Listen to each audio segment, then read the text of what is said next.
Hello everyone, welcome back to my channel Tutelage, a guide to economics. Hope you are doing well. Here, this is Tripona. In my last session, we have already discussed the exception or limitation of law of demand and the concept of change in demand and change in quantity demanded and their basic differences and their graphical representations also. But for today, we will explain the concept of supply. Okay, if you have missed my last session, so then you can go my description box where the previous session link is already shared. So learner, let's check what we will explain for today and moving on the next slide. Here, this is the next slide, and we can see there are some subtopics of the concept of supply. Clear? So, the first one is the definition of supply, and the second one is the determinants of supply. Third one is law of supply. Fourth one is supply function, and last but not the least, supply schedule and supply curve and its graphical representation. So do not waste time because time is too precious. Let's begin the session and go to my next slide. Here, this is the slide for definition of supply. Supply is basically a fundamental economic concept. It indicates total amount of good that is available to a consumer. So, there is a basic differences between supply and demand because both are fundamental economic concept. Okay, so demand basically refers to the how many people want those good, and supply is basically refers to the total amount of good which is available to the consumer.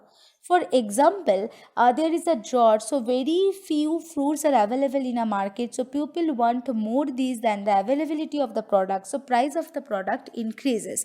So both are positively related.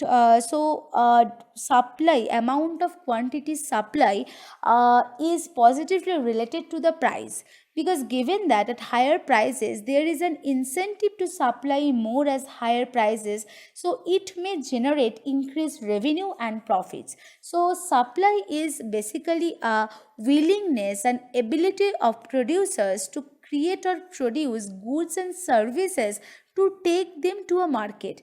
And in a simple term, supply is a function of only price and cost of production. Clear? Now going to the next slide. Here there are some determinants of supply. The first one is the number of sellers. Clear? So the greater number of sellers, the greater will be the quantity of a product or services supply in a market, and vice versa, and both are positively related to each other, and it is one of the most important determinant of supply. Now going to the next point, that is price of resources or commodity or goods and services. So increase in the resource price, the production cost will increase. So that indicates the profit increases and vice versa. That means price decreases, the production cost will also decrease and the profit will reduce. Clear? Now going to the next point, that is taxes and subsidies. So before going to the explanation about this particular determinant of supply, at first we have to know what do you mean by taxes and subsidies. So do you have any idea what do you mean by taxes? So tax refers to the amount of money that government requires people to pay according to their income level. So tax is used to pay for the things which is done by the government. Clear? So total profit reduces after paying the tax to government, so supply amount will also decrease, and vice versa is always true. When tax increases, supply amount reduces, and tax decreases, the supply amount increases. Now going to the subsidy part. So subsidy basically reduce the burden of production cost on suppliers.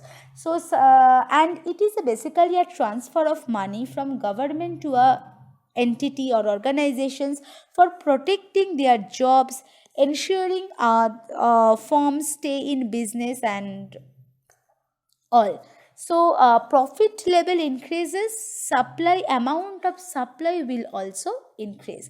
Now going to the next slide, and here there are two determinants of supply. The first one is expectation and the second one is expectation of the suppliers. So improvement in technology enables more efficient production of goods and services.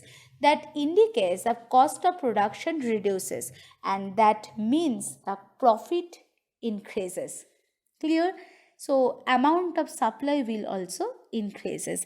So this is one of the most important determinant of supply. Now going to the next point, that is expectation of the suppliers. So change in expectation of suppliers about the price of a product or service, it may affect their current supply, current amount of supply. Clear?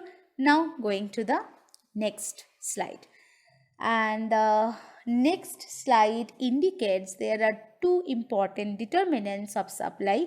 The first one is price of the joint products and the second one is the price of the related products. So at first we have to know what do you mean by a joint products. Okay, so joint products means two or more products are produced within a single production process. For example, production of butter, cheese, cream from milk. So all things are produced from a single production process, that is milk. So price of the raw materials, price of the joint product increases, the supply of all joint product increases accordingly. So and vice versa is always true. So both are positively related to each other, and which is one of the most important determinant of supply. And now going to the last point, most probably, that is prices of related products. So manufacturing firms will shift their production to a product the price of which increases substantially related to the other related products. So that means price increases, the supply price, so price of the other related product increases, the price for the particular commodity, so amount of quantity supply for the particular commodity will also increase, and vice versa is always true. So both are positively related to each other. Now going to the next slide. Here this is the slide for law of supply, and we have already known there are some determinants like number of sellers, the expectation of the suppliers, the price of the product, price of the other related products, price of the joint products, etc. Other factors remain constant, only price changes. The amount of quantity supplied will change. So this is known as law of supply. So that means law of supply says that price of an item or product or commodity goes up, the suppliers will attempt to maximize their profit by increasing the amount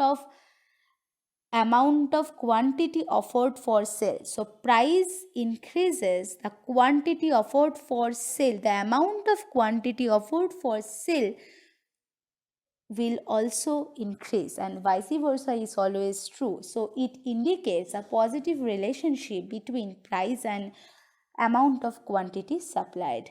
So now going to the next slide. Here this is the next slide, and it indicates, it shows the basically a supply function.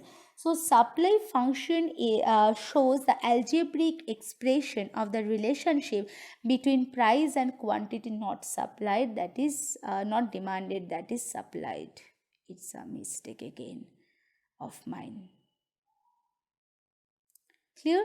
So this is known as basically a supply function. In symbolically, Q equals to function of Px, Py, W, Pe, H, etc. So now we have to know what these Px, Py, W and Pe, etc. So going to the next slide. So here Q indicates the quantity, again a mistake of mine. So not demanded, that is supplied. Px that indicates the price of the X commodity, Py price of the other related commodities. We assume other related commodity is Y. Pe is the expectation of the price, W the wages, and H other variables which are affecting the amount of supply. Clear? So in symbolically we know that Q equals to function of Px, Py, W, Pe, H, etc. Now going to the next slide, and where we can see the supply schedule, the supply schedule and the supply curve concept. So supply schedule is basically a tabular representation. It shows the quantity supplied of a good or services at a different price level. I think it is more easy to understand with an tabular representation of it. So now going to the next slide. And here this is a tabular representation of the supply schedule. So there are two columns. First one is price and second one is quantity supplied. So at price 5, quantity supplied is 100. At price 10, amount of quantity supplied is 120, and the rupees 50, at rupees 15 the amount of quantity supplied is 140. So we can see price increases from 5 to 10 to 15 and so on. The amount of quantity demanded will also increases from 100 to 120, from 120 to 140 and so on. So this shows a positive relationship between price and quantity supplied. Clear? So price is considered as y-axis and quantity supplied is considered as x-axis. So the first combination is x comma y. Okay, so 100 for A, 105 for B, 120 and 10 for C, 140 comma 15. Clear? So now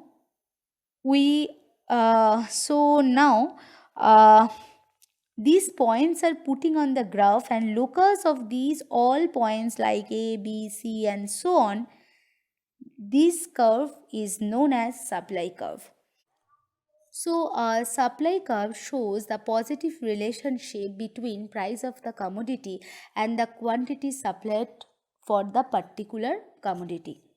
Clear? So we are done for today's session. I hope it is very helpful to everyone, and today we have already explained the concept of supply, like definition, factors, supply function, law of supply, supply schedule and the supply curve and its graphical representations also. So in my next class we will explain the remaining portion of this concept, that is market supply curve and change in supply and change in quantity supplied. So I will come back soon with a new session.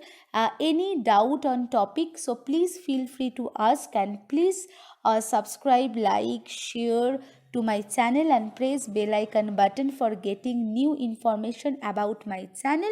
Thank you.